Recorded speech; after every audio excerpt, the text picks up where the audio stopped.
¿Cómo se sienten? Blessed.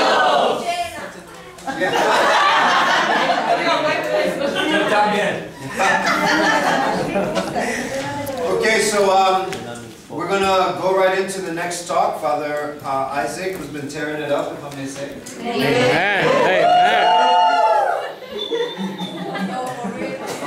And then after that, we got a couple of, you know, some things that we're going to work on and do and stuff. It should be lots of fun. A couple things for you to see, a couple things for you to kind of like, you know, different pedagogical tools so that you can integrate that.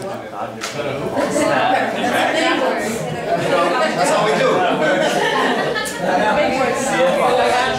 So básicamente, como decimos, de donde yo vengo, vamos a aprender haciendo. So that's what we do. Amen? Amen. Okay. All right. So let's give it up for what the Lord's going to do in Father Isaac. Amen. Thank you, Father, and the Son, and the Holy Spirit. Thank you, Lord, for this, just the continued blessing of this time together, and for the food and conversation and the joy. Thank you, Lord, that maybe you've been a little bit tired. We just ask you to, in our weakness, lean on you. Just surprise us this night with the more that you want to give us. We ask this through Christ our Lord. Amen. All right, how we doing? This is it. I'm going to stop laughing after this one. But, okay, so tomorrow we'll have, so Holly's going to pass out note cards soon. And tomorrow we'll have a chance for Q&A. Tomorrow I will also, there's a couple things I thought I explained, maybe incompletely, so I'll wait till tomorrow because they're not devastating, but just to, I'll offer some clarifications. It'll be a chance for you to ask any questions. So tonight, you know, we've had a nice build-up to our final talk here, and I think this talk on love and marriage, seeking emotional unity, that'll again continue to kind of bring some of this stuff together. Now again, you know, I asked you last night to stick with me as I stick to the plan. Stick with me during this talk, because it's probably going to challenge you. Because even though we're Catholics and we're now with TOB and all that stuff, I believe in God and all that stuff, you know, there's a lot of gender confusion out there. And not all of us are comfortable in being men or women. And letting men be men and women be women and letting ourselves be ourselves. Because the world's telling us we need to be other people. We even need to be another sex. So we have women out there trying to be men. I mean, I'm not talking about crazy stuff like sex changes, but just like they're trying to do what a man's supposed to do, what a man's built to do. In a marriage relationship, heads up, in a marriage relationship and in the world. And the same thing with men. Men are becoming feminized. That's not helping anybody. It's certainly not helping married relationships. So just stick with me. And I'd like to start with this passage from St. Paul. The passage we all know very well, Ephesians 5:21 and following. Be subject to one another out of reverence for Christ. Wives, be subject to your husbands as to the Lord. For the husband is the head of the wife, as Christ is the head of the church, his body, and is himself its Savior. As the church is subject to Christ, so let wives also be subject in everything to their husbands. Husbands, love your wives, as Christ loved the church and gave himself up for her, that he might sanctify her, that he might present the church to himself in splendor, without spot or wrinkle or any such thing. Even so, husbands should love their wives as their own bodies. He who loves his wife loves himself. For no man ever hates his own flesh, but nourishes and cherishes it, as Christ does the church, because we are members of his body. For this reason, a man shall leave his father and mother, and be joined to his wife, and the two shall become one. This is a great mystery, and I mean in reference to Christ and the church. However, let each one of you love his wife as himself, and let the wife see that she respects her husband. The word of the Lord. Thanks be to God. So that was St. Paul giving the theological background to what we're going to talk about psychologically tonight. So everything tonight is going to sort of psychologically spell that out. So just keep that in mind. Again, it challenges us. Maybe we don't like what we're hearing, or we do like what we're hearing, maybe we don't understand what we're hearing. We're going somewhere with this. And there will be a chance to clarify, if not tonight, certainly tomorrow in the Q&A. There is no other love so completely, no other love that belongs so completely to the nature of man, that contributes so much to our happiness as does love in marriage. Men and women are created for one another. The deepest love in a human being is directed toward a person of the opposite sex. And the most fundamental joy in life grows out of that love, which a woman gives to a man and a man to a woman. I mean, Genesis 2:18, the very first book of the Bible, tells us this, right? They're made to love each other. You know, Adam sees Eve, and there's a physical attraction, certainly. You recognize that physically the two were meant to go together. But there was more, it went deeper. It seized him at the core of his being. Wow. Things start to make sense now. Before her, there was no suitable helpmate.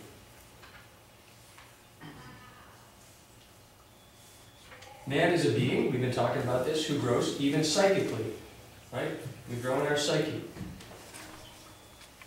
And it is precisely characteristic of this psychic growth that the sensory experience, which includes our emotional experience, becomes more and more assimilated into the spiritual. And so you're going to see in this talk where we've been going the whole time. The spiritual is the highest. We just can't go there first. We need to follow God's order. But the sensory is meant to become, our emotional life is meant to become more and more assimilated into the spiritual. A child is still completely determined by sensory experience, right? They're all heart. There's no intellect and the will aren't operating at that point. They're not operating on the spiritual level. But as the child grows, it begins to take place. So in puberty, reason begins to take over. And again, when I'm giving this talk, we're picturing healthy man, the way things ought to be. Not necessarily the way things totally are. So in puberty, reason begins to take over from feeling and emotion. The intellect is moving in to be in that guidance that the emotions so desire. And this happens very gradually. And only with the passing of adolescence, again, in a healthy person, does a person arrive at the adult stage, in which feeling and emotion are completely integrated into reason. And then only does man and woman genuinely and fully become a mature person. Now the progress of the natural love relationship between a man and a woman follow comparable lines to what I've just described about personal growth. So it begins with a superficial love, right? Puppy love. Infatuation. Like, wow, I'm really attracted to her. You know, she looks great, she smells great, she sounds great. I just want to be in her presence. And the older a person becomes, the more firmly love grasps him, striking deeper accords in his emotional life, and then gradually going deeper and deeper into the spiritual core of man. So the child's all sensory, then with puberty reason starts to come in, but then we have to pass through adolescence, various degrees of maturity to arrive at the adult stage where feeling and emotion are totally integrated into reason. And we see a parallel in our relationship with the opposite sex. There's that infatuation, that puppy love, which needs to develop. It needs to hit deeper and deeper levels of our emotional life, gradually moving into the spiritual core of our person. But remember, it's got to start with the emotion. It's got to begin there and move into the spiritual realm, not the other way around. So finally, a person becomes capable of giving his whole heart and soul to authentic human love. Listen to this line. It could be the theme of the weekend. The ultimate goal, speaking of man and woman, their emotional experience is the mature mutual love of man and woman in which they love one another more than anything else. They become one in their love. So there you see the emotional has moved into the spiritual. They're working as one. And that's how the two can become one. Can you repeat that? Sure. The ultimate goal of their emotional experience is that mature mutual love of man and woman in which they love one another more than anything else. Self-gift is another word for that. Giving myself. And then she returns that gift.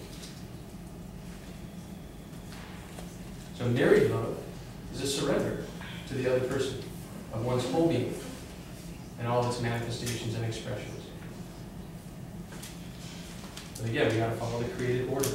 We're going to follow the established order of the development of that love.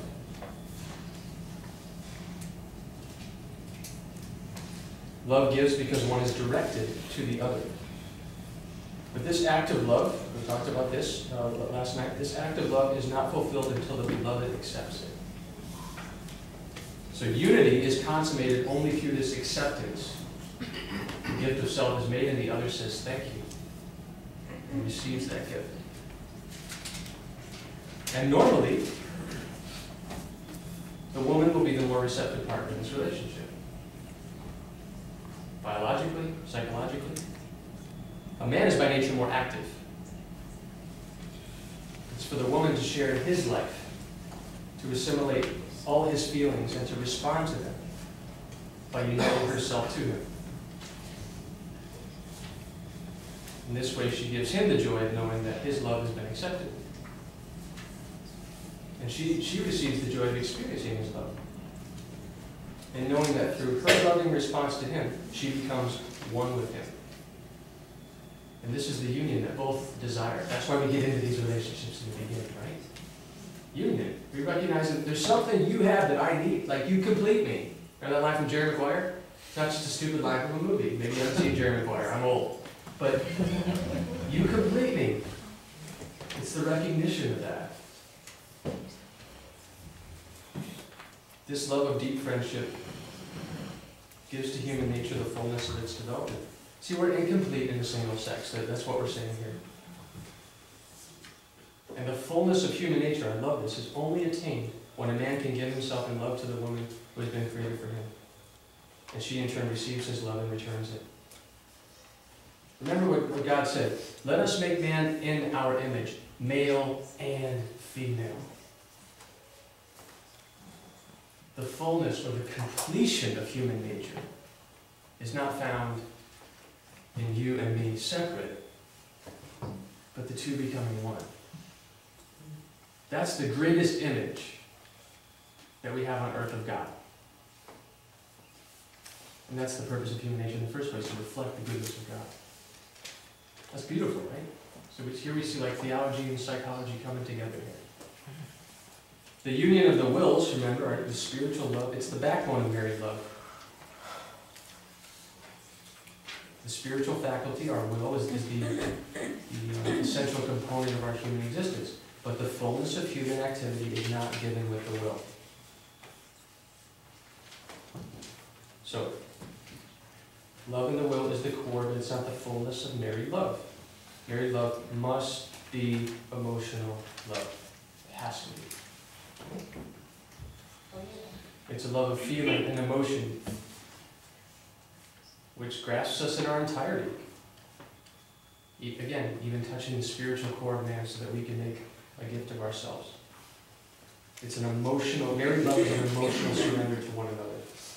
And to the extent that this emotional gift is given and received and given back, that's to the extent that happiness will be present and will grow in it. And there's much suffering that occurs in marriage because one partner is not generous in love, or equally when one partner is not receptive. And this often takes place on the emotional level, a lack of emotional love in marriages. And a great deal of suffering arises from this. It can actually lead to a weakening of that spiritual love. Now again, it's all connected. And if we follow God's proper order, as we're strengthened through this experience of emotional love, and as we allow that love to touch deeper and deeper parts of our being, our wills are going to be strengthened. You know, and again, just talking with Holly before, I mean, one thing we haven't really spent a lot of time talking about this week, and maybe this would be a good topic for the next step retreat, is now let's talk about how the grace and the virtues work in all of this. You know, that's the next step. There's just not enough time in 1 weekend to do that. And we're just talking about who we are as human beings in the light of God's love. But then when you add grace and the virtues on top of that, like there's real power. Like love becomes incredibly powerful. And you start to understand these words from St. Paul. So maybe we'll do this again and bring some of that in. But you see where we're going. I mean, this is good news. Like it's a good plan if we give it a chance. So married love is total self-surrender. One gives himself and accepts the other just as they are, including their frailties.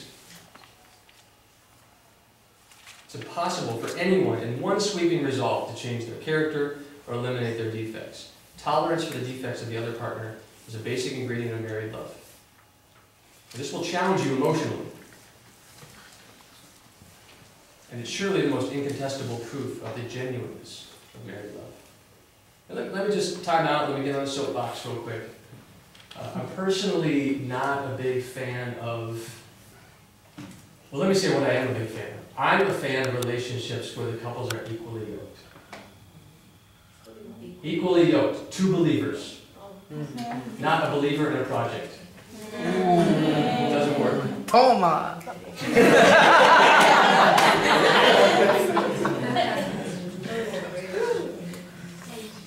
There's too much at stake. Again, if we want to follow God's order, there's too much at stake emotionally.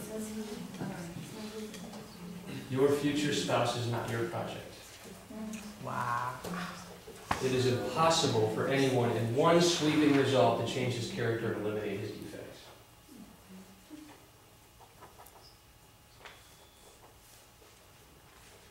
Not to mention the sacramentality. You know, again, that's another retreat, but to have two Catholics for united in the sacrament, that's a lot of power. Why would you not want that? And I'm not saying you don't, but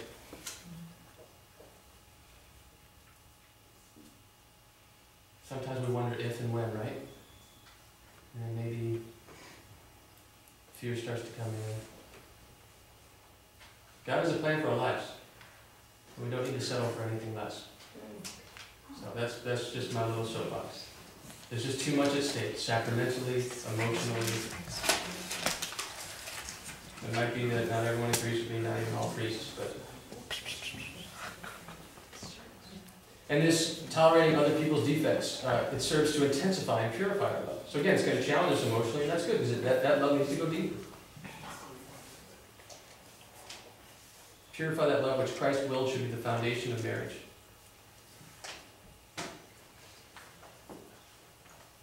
You know, and again, when we speak about, unity, like, it's just good for us to hear. Here we are in Corazón Puro. Like, sex is only a part of human life. I mean, the sexual act. It's an important part of marriage, but it's not everything. Again, we talked about how man, meaning each of us as individuals, we're primarily individual people. We're unique and alone.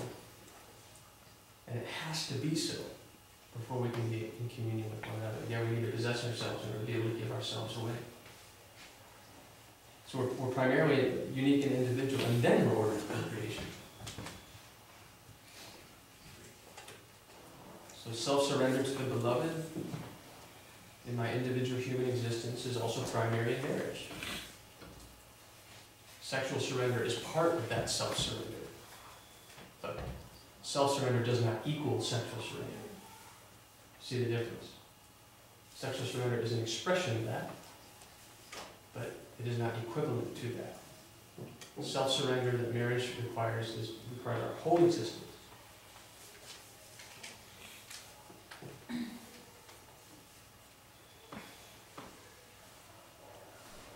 So in marriage, one must first seek to become that two-in-one love in the fullness of human existence. Sexual union is consequent upon this harmony and subordinated to it, and not the other way around. And if we get it wrong, that's when we can start using people. If we reverse that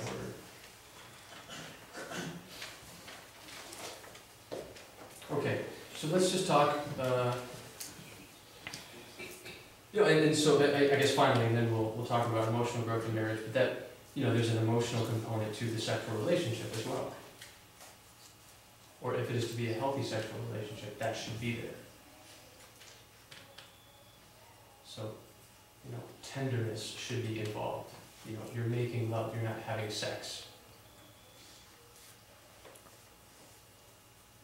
I mean, you're expressing the marriage covenant there. It's a mystery. It's such a beautiful thing, but yeah, it needs to be more than physical. It needs to be that donation of the whole person. Okay. So this psychologist called Dr. Anna Taruf, she's deceased, but she, various popes like Paul VI, Blessed John Paul II, other moral theologians have touted her work as very sound, certainly in line with Catholic teaching. She has a great little book called Emotional Growth in Marriage. And so what I'm going to give you now is just notes from that book. It's a small little pamphlet. It's just very helpful on an emotional level. Again, some of the stuff might be challenging, or at least startling. But again, it's rooted in the theology of St. Paul, the understanding of the church, who man is and who woman is, and how all of us are called to self-give. Everyone is. It just looks different when you're a man and you're a woman. That's why we fit together. If it was the same, we wouldn't. And she says in the beginning of the book, she said, my practice had taught me that there were many happy marriages, but they lacked a certain something. So these were good marriages. They were going to make it, and they were doing all right, but there was a certain something missing, something which barred that complete happiness that marriage can, and she said, should offer. And she said her experience taught her that these imperfections could be overcome. Often they were due to a lack of insight, a failure of husband and wife to understand each other, or lack of appreciation and of attention to others' feelings. And so by explaining the roots of these problems, the road to improvement can be opened. So again, love is the foundation for real married happiness. We've been talking about this all weekend. Without love, there cannot be two in oneness. They can reach some sort of spiritual balance, maybe. They might be able to endure one another in peace. But without love, they can't achieve that emotional unity. Emotions can't be forced.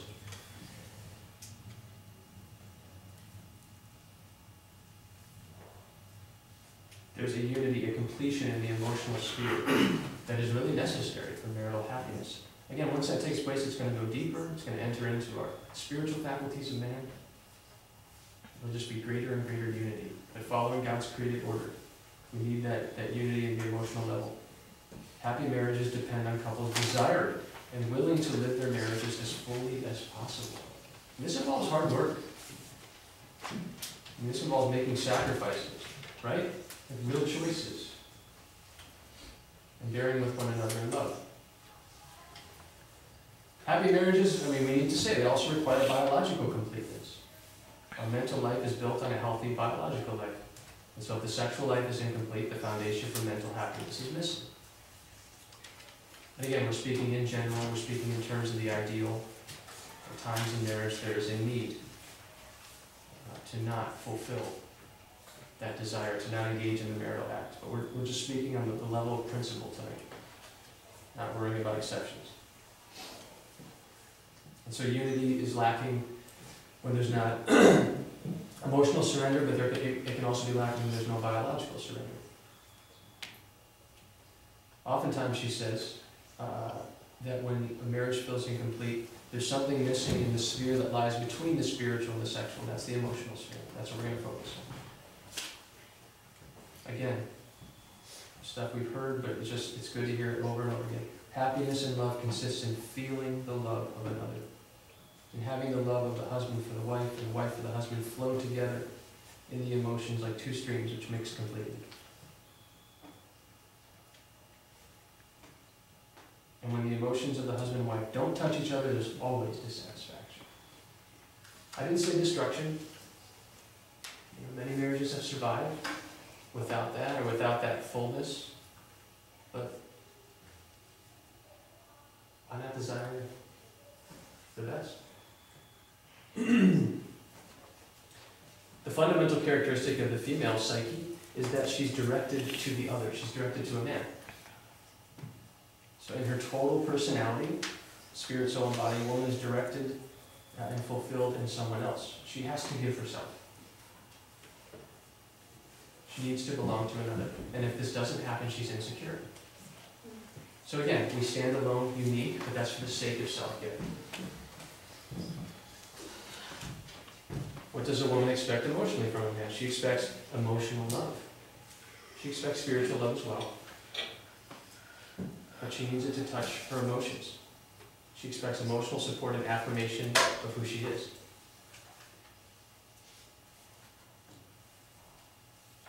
So love desires love, and there can only be unity when love finds a response of love. And the love she longs for is first and foremost emotional love. A man can love her with his spiritual will. He can be watchful of her well-being, of her happiness. He can be careful not to hurt her. He can look after her, help her, provide for her, be true to her. But in addition to these expressions of spiritual love,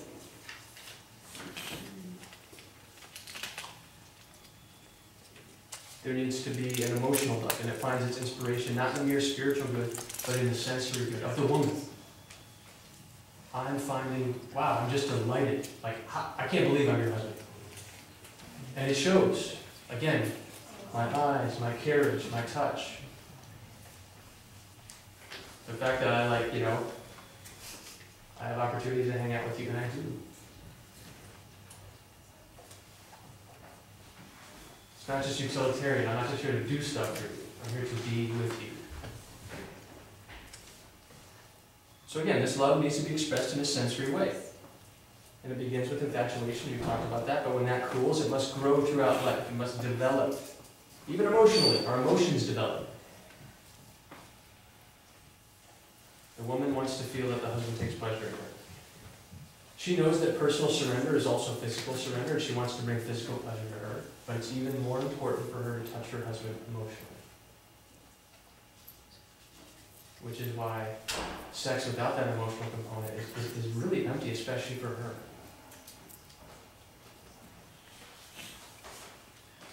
She wants to delight him on that emotional level, and she wants to feel his emotional echo. I love that emotional echo. She recognizes that her emotional life is different from his, and she likes it that way. On the one hand, she wants to feel that echo. But on the other hand, she wants her emotions, and she needs them at times to be tempered by his rationality. Just by nature, we're more rational. We're all rational people. But men by nature are just more rational. That's who we are. More rational than women. That's who you are. She needs to feel his love and emotional unity. And it's precisely on this level of feeling that a wife most often feels denied in what she longs for as a woman. So while she desires sometimes our rationality to temper her emotionality, at the same time we can go too far in that direction.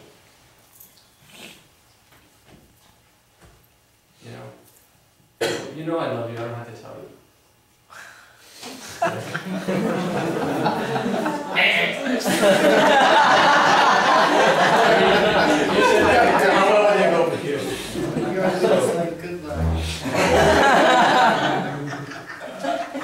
So the rational part of our nature does not immediately touch her emotions. So when she needs our rationality to guide her, it's not in place of the emotions. Her emotions need to be touched by ours. And so a wife wants to be told she's dear to her husband, that she looks lovely. She wants to see it in his attitude, in his eyes, and the attention that he gives her. Little gifts, fresh picked flowers, surprise phone calls, thankfulness for service, meals, gentle caresses and touches.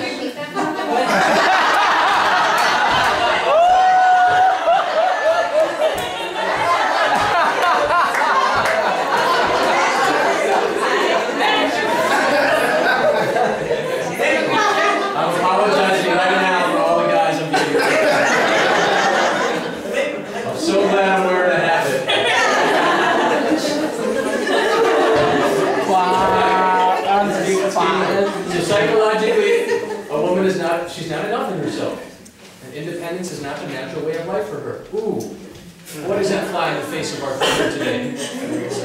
Independence is not the natural way of life for her, nor does it make her happy. And we know this by experience. I don't, but you do because you're women. She needs to lean on someone, and she needs to be affirmed in her being. Then she's capable of anything. Now, in what aspects of her life does she want support? In her emotional life. She must feel safe with him, free to express herself without discomfort.